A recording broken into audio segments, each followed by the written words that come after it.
नमस्कार, आपका स्वागत करता हूँ एक बार फिर से अपने नए वीडियो में। आज के वीडियो में हम इस बात की चर्चा करेंगे कि हमारी जन्म कुंडली में जो भी अच्छे या बुरे ग्रह होते हैं, तो उनमें से क्यों हम अच्छे प्रभावों को तो स्वीकार कर लेते हैं, लेकिन जब बुरे प्रभावों को स्वीकार करने की बात आती है तो बगले झांकने लगते हैं।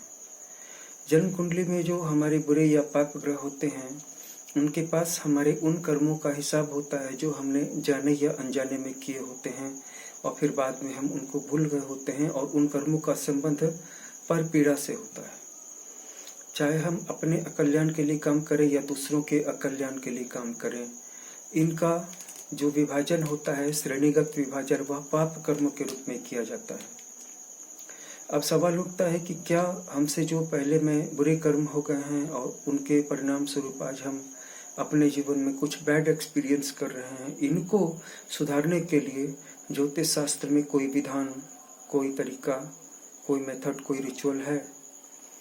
पहले के वीडियो में भी बता चुका हूँ कि ऐसे बहुत सारे उपाय हैं।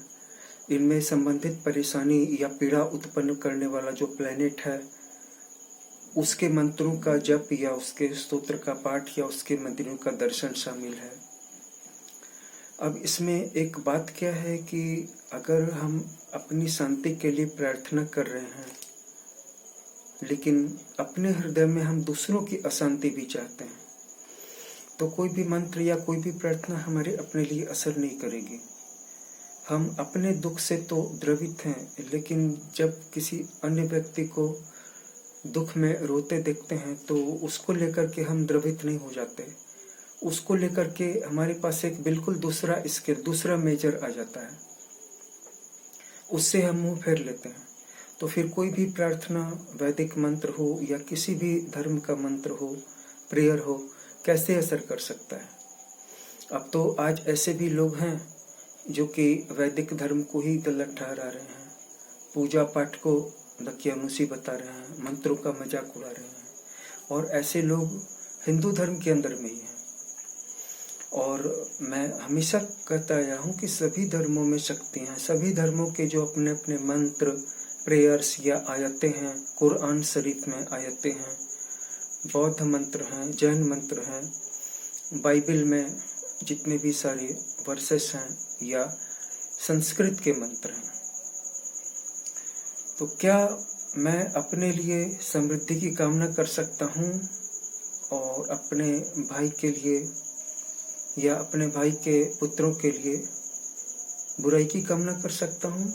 उनको वैसे ही सड़क पे छोड़ दे सकता हूँ भटकने के लिए, मर जाने के लिए? तब जो मेरी प्रार्थना है वह खोखली है, मिथ्या है, वह ईश्वर के द्वारा सुनी नहीं जाएगी, क्योंकि ईश्वर हमारे शब्दों को कम और हमारे भावों को ज्यादा देखता है। बहुत सारे लोग बहुत सारा पूजा पाठ करते हैं और बहुत सारे लोग समय की कमी के कारण पूजा पाठ नहीं कर पाते हैं, लेकिन लज्जित रहते हैं कि मैं भगवान का पूजा पाठ नहीं कर पाता हूँ, क्योंकि उनके पास इतना समय ही नहीं बचता है। परिश्रम करने से, काम करने से, इसके बाद समय ही नहीं बचता है। कम से कम लज्जित तो रहते हैं। और वो लोग, ऐसे लोगों के बारे में क्या कह सकते हैं जो लोग पूजा पाठ का ही मजाक उड़ाते हैं, जिन्होंने कभी ईश्वर की खोज नहीं की? तो जो इस वीडियो का विषय है कि हाँ, हमारे जीवन में जो दुख हैं उनका समाधान किया जा सकता है स्तोत्र से, शास्त्रों के पाठ से, ग्रहों के मंत्र के जप से, पूजा पाठ और हवन से, दान से। लेकिन जो हम अपने लिए मांग रहे हैं वही हमें दूसरों के लिए भी मांगना चाहिए। अगर हम दूसरों के लिए धन नहीं मांग सकते हैं तो हमें अपने लिए धन नहीं मिलेगा। और अगर हम अपने लिए धन मांग रहे हैं तो दूसरों के लिए बुराई कम से कम मांगना छोड़ दें, बुराई चाहना छोड़ दें। हाँ, आप भगवान से बुराई नहीं मांग रहे थे, लेकिन दिल में तो जल रहे थे, दिल में तो कुढ़ रहे थे। अब आइए कुछ मंत्रों की चर्चा कर लेते हैं।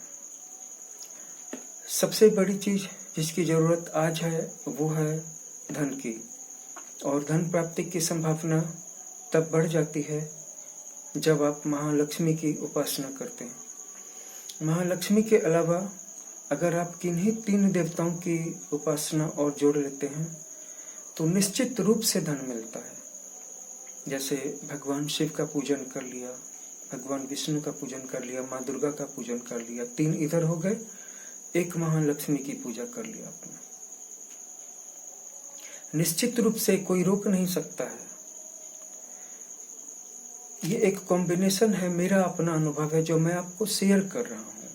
इस चैनल पे मैं हमेशा आपको वही बातें बताऊंगा जो मैंने अपने खुद के अनुभवों से प्राप्त की है। दूसरी जो सबसे बड़ी समस्या आज के युग में है वो है इल हेल्थ की, खराब स्वास्थ्य की। अब किसी व्यक्ति का शरीर ही चला गया और उसके परिवार में वही एकमात्र कमाने वाला हो, वह बीमार पड़ गया, उसकी मौत हो गई, या वह अपाहिज हो गया, या उसको मानसिक रूप से शौक लग गया, जैसे कि वह शारीरिक रूप से ठीक था, अभी भी हद तक हट्टा कट्टा है, मोटा ताजा है, लेकिन मानसिक रूप से किसी चीज के जबरदस्त ऑपरेशन से ऑपरेस्ड हो जाने के कारण उसकी मानसिक स्थिति असंतुलित हो गई और अपने परिवार का ले दे के करने वाला एकमात्र वही था। तो क्या इस सिचुएशन में मंत्र हेल्प कर सकते हैं? जन्म कुंडली के हिसाब से, हस्तरेखा के हिसाब से उसके लिए प्रिस्क्रिप्शन करना पड़ता है कि इसको कौन से मंत्रों का जप करना इसके स्वास्थ्य के लिए, शारीरिक या मानसिक समग्र स्वास्थ्य के लिए लाभदायक रहेगा। इसके अलावा जो एक परंपरागत रूप से हमारे हिंदू धर्म में मंत्र है, उस मंत्र को मृत्युंजय मंत्र कहते हैं। ये मृत्युंजय मंत्र गायत्री मंत्र से 5 गुना अधिक शक्तिशाली माना जाता है और इसकी जो डायमेंशन है वो उससे अबव है, अप है। वैसे तो गायत्री मंत्र सारी अनियमितताओं को, इरेगुलरिटीज को रेगुलर कर देता है। जो समय में आप पीछे छूट गए हैं समय पे ला देता है, सूर्य से कट गए हैं सूर्य से जोड़ देता है, और सब हर एक चीज अपनी जगह पे आ जाती है। गायत्री मंत्र जपने वालों के ऊपर किसी भी तरह के काले जादू का, जादू टोने का, बुरी नजर का, इल विष का, तंत्र मंत्र का असर नहीं होता है। सिर्फ गायत्री मंत्र की बात कर रहा हूँ। और महामृत्युंजय मंत्र मतलब मृत्युंजय मंत्र वो गायत्री मंत्र से 5 गुना ज्यादा शक्तिशाली है। गायत्री मंत्र की पहुंच जिस लोक तक है उससे 5 आयाम आगे तक महामृत्युंजय मंत्र की पहुंच है। और इस मंत्र में क्या प्रार्थना की गई है? हे भगवान शिव, हे महादेव, जैसे खरबूजा पककर बेल से अपने आप छूट जाता है, अनायास छूट जाता है, वैसे ही आप मुझे मृत्यु से छुड़ावें, किंतु आप मुझे धन, धान्य, समृद्धि, लंबी आयु, ऐश्वर्य, वैभव से, जिंदगी से न छुड़ावें। मोटे तौर इसका यही अर्थ है। ओम त्र्यंबकम यजामहे सुगंधिम पुष्टिवर्धनम उर्वारुकमिव बंधनान् मृत्योर्मुक्षीयमामृतात्। अब आइए एक और चीज को ले लेते हैं। जैसा कि एक श्लोक में बताया गया है, सर्वे भवन्तु सुखिनः, सब सुखी हों, सर्वे सन्तु निरामयाः, सबके जीवन से उपद्रव दूर हो जाए, सर्वे भद्राणि पश्यन्तु, सभी भद्र को देखें, अर्थात शुभ और मंगल को देखें, कल्याण को देखें, मा कश्चित् दुख भाग् भवेत्। हे भगवान, किसी के भाग्य में दुख न आए। अब बताइए कि इसमें कौन सी चीज अपने लिए मांगी है? जब आप दूसरों के लिए मांगना शुरू करते हैं, जब आपका बल, आपकी बुद्धि, आपका कमाया हुआ धन दूसरों के लिए होता है, तो साधारण रूप से भी आप 100 गुना ज्यादा शक्तिशाली हो जाते हैं। इस बार मैंने 100 गुना की बात की। ये जो मंत्र है, ओम सर्वे भवन्तु सुखिनः, सर्वे सन्तु निरामयाः, सर्वे भद्राणि पश्यन्तु, मा कश्चित् दुःख भाग् भवेत्। इस मंत्र के जपते ही लाइफ में जितना भी सेटबैक और ड्रॉबैक्स आए थे, सब कुछ अचानक हट जाते हैं और आप अचानक से अपने सेंटर पे आ जाते हैं। जितनी भी ऊर्जा चली गई थी, लॉस्ट हो गई थी, अचानक वो वापस आ जाती है और आप जितना भी डिट्रैक हुए थे, अचानक ट्रैक पे आ जाते हैं। बस एक बार में। कितना समय लगा इस श्लोक को पढ़ने में? ओम सर्वे भवन्तु सुखिनः, सर्वे सन्तु निरामयाः, सर्वे भद्राणि पश्यन्तु मा कश्चित् दुःख भाग् भवेत्। 10 सेकंड भी नहीं लगा। और अगर हम ये कहें कि हे माँ महालक्ष्मी मुझे धन दे दो, हे भगवान शिव मुझे आयु दे दो, हे माँ सरस्वती मुझे ज्ञान बुद्धि विद्या दे दो, और फिर हम सोचे कि हमारा शत्रु मर क्यों नहीं रहा है, तो क्या यही प्रार्थनाएं हमारे लिए जहर नहीं बन जाएंगी? यही प्रार्थनाएं हमारे लिए अग्निबाण नहीं बन जाएंगे? क्या प्रभु का प्रकोप हमारे ऊपर नहीं बरसेगा? क्या हमारा दुश्मन, उसके अंदर प्रभु नहीं है? क्या जिसको हम अपना एनिमी कंसीडर कर रहे हैं, क्या वो ईश्वर की संतान नहीं है? उसमें कुछ कमियां होंगी, लेकिन ये डिसीजन लेने का अधिकार हमें किसने दे दिया कि उसे इस दुनिया में नहीं रहना चाहिए? ये जजमेंट करने का अधिकार हमें किसने दे दिया कि हम श्रेष्ठ हैं और कोई है नीचे है, हम ऊपर हैं, हम बुद्धिमान हैं, कोई मूर्ख है, कोई बेवकूफ है? किसने दे दिया हमें? कोई किसी से कम, कोई किसी से ज्यादा नहीं है। लेकिन जब तक भेदभाव की भावना, बड़े छोटे की मैं बड़ा हूं सब छोटे, ये भावना रहेगी, कोई भी प्रार्थना स्वीकार नहीं होगी। कोई भी प्रार्थना जहर बन जाएगी, अग्निबाण बन जाएगा, विष भुजा हुआ तीर बन जाएगा, हमको ही आके लगेगा। ये कलयुग है। यहाँ पे आप बुरे कर्म करेंगे वो तो बाद की बात है, बुरे विचार भी रखेंगे किसी के बारे में, तो उसका तीर सबसे पहले आपके परिवेश में, आपकी बसी बसाई हुई दुनिया में आकर के लगेगा। और कभी आपको अपनी पत्नी से अशांति होगी, कभी बच्चे पीड़ित रहेंगे, कभी पेरेंट्स दुखी रहेंगे, कभी आप असंतुलित रहेंगे, कभी आर्थिक स्थिति पे असर पड़ेगा, कभी रूटीन बिगड़ जाएगी, कभी रिलेशनशिप बिगड़ जाएगी, कभी प्रतिष्ठा चली जाएगी, कभी हेल्थ बिगड़ जाएगा। क्या आप इतना कर सकते हैं कि सबसे शत्रुता छोड़ दें? भगवान महावीर ने, उनके ग्रंथों ने बहुत जगह ऐसी प्रार्थनाएं आपको की हैं जो मिल जाएंगी। उन्हीं में से एक प्रार्थना है, अपना सच्च में से जा में तिम हुए सुख अपये, अर्थात स्वयं सत्य खोजें और सबके साथ मैत्री करें। अपना स्वयं सच्च सत्य में से जा खोजें, मैत्रिम मित्रता करें, भूयेसु कप्पये सबके साथ मैत्री करें। क्यों सबके साथ मैत्री करने के लिए कहने की क्या जरूरत थी? सत्य को खोज लेना तो काफी था, खुद मुक्त हो जाते। आप खुद मुक्त हो नहीं सकते। जो व्यक्ति अकेले अपनी मुक्ति खोज रहा है, चाहे इस संसार में फाइनेंशियल फ्रीडम खोज रहा है या उस संसार में स्पिरिचुअल लिबरेशन खोज रहा है, वह बहुत बड़े अंधेरे में जा रहा है, क्योंकि वह सिर्फ अपने लिए जी रहा है। और जो व्यक्ति दूसरों के लिए प्रयास कर रहा है, दूसरों की मुक्ति के लिए कर रहा है, जैसे भगवान बुद्ध ने किया, महावीर ने किया, भगवान राम ने किया, कृष्ण ने किया, भगवान शिव ने किया, हलाहल विश्व का पान कर लिया, किस लिए? कि समूची दुनिया बच जाए। भगवान भगवान राम जंगल में भटके भटके फिरे, उनकी पत्नी का हरण हो गया।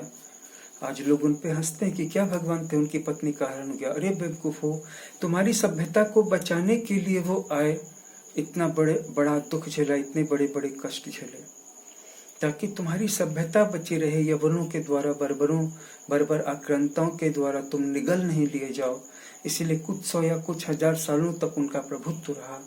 फिर दूसरे अवतार आए, परशुराम आए, कृष्ण आए, विभिन्न प्रकार के ऋषि मुनि आए, और भगवान होते हुए भी मनुष्यों के समान दुख का एक्सपीरियंस सिर्फ इसलिए किया कि मनुष्य शरीर में क्या एक्सपीरियंस होता है, दुख कैसा लगता है, और बड़े से बड़े दुख को झेला। क्या इतने सारे दुख तुम्हारे जीवन में, इनमें से एक भी दुख आ जाए तो तुम टिक पाओगे?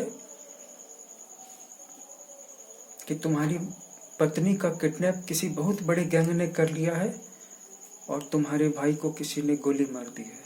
लक्ष्मण को मेघनाथ ने गोली मार दी थी ना, उस समय की गोली मारी थी, ब्रह्मास्त्र मारा था या जो भी अस्त्र मारा था। फिर हनुमान जी ने संजीवनी बूटी लाई। हनुमान जी का श्री रामचंद्र से क्या संबंध था? निस्वार्थ संबंध था, लेन देन का संबंध नहीं था। भगवान राम ने उनको सैलरी पे नहीं रखा था और दोनों ही एक दूसरे के लिए जान दे सकते थे, क्योंकि ये लोग दूसरों के लिए जीने वाले थे। भगवान राम इस दुनिया को बचाने के लिए आए थे, भारतवर्ष को बचाने के लिए आए थे, धर्म को बचाने के लिए आए थे, मनुष्यों को बचाने के लिए आए थे कि राक्षस उनको खा नहीं जाए। राक्षसों का वर्चस्व इतना बढ़ गया था। और हनुमान जी अपने लिए जीने के लिए नहीं आए थे कि मेरी मुक्ति हो जाएगी या मुझे भारत के किसी राज्य का राजा बना दिया जाएगा। वो सोने और चांदी और धन और दौलत के भूखे नहीं थे और सैलरी लेकर के काम नहीं करते थे। और भगवान राम सैलरी डिस्कस नहीं करते थे। यही बात भगवान बुद्ध ने कही कि जब कोई तुमको दुख दे, थप्पड़ मारे, अपमान करे, थूके, तो तुम ये सोचो कि मेरी इसके साथ तब भी मित्रता बनी रहे, अगर यह मेरा एक हाथ ही काट के ले जाए तब भी मैं इससे किसी तरह से मेत्ता, उनकी भाषा में मेत्ता यानी कि मैत्री कैसे बना के रखूं। और यह सोचो कि यह बेचारा मुझे दुख दे करके अपने कर्मों को खराब कर रहा है और कितने जन्मों तक अब यह इस संसार चक्र में पिसेगा। भगवान बुद्ध ने कब लोगों को दर्शन शास्त्र का क्लास देने के लिए फीस ली? वहां पे पैसे के लिए काम नहीं किया जा रहा था, वहां पर पैसा व्यू में नहीं था। हम इस संसार में एक भी काम ऐसा नहीं करते हैं किसी के साथ भी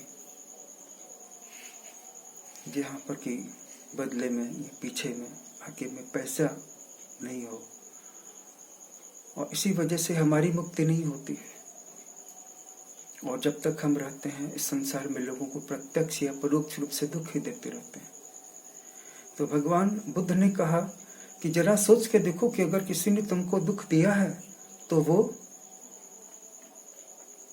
किसी जन्म में, मेरे करोड़ों अरबों जन्मों में किसी जन्म में मेरा माँ बाप, पति पत्नी, पुत्र भाई रहा होगा।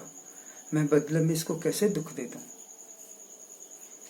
बाइबल में भी ईसा मसीह ने उपदेश देते हुए कहा कि अगर तू भगवान के मंदिर में पूजा करने जा रहा है और उनकी वेदिका पर कुछ भेंट चढ़ाने जा रहा है, मिठाई, वस्त्र, पैसे, फूल, फल, तो पहले उस भेंट को किनारे रख और जाकर के अपने भाई से प्रेम स्थापित कर किया, नहीं तो तेरी जो भेंट है वो प्रभु के मंदिर में स्वीकार नहीं होगी।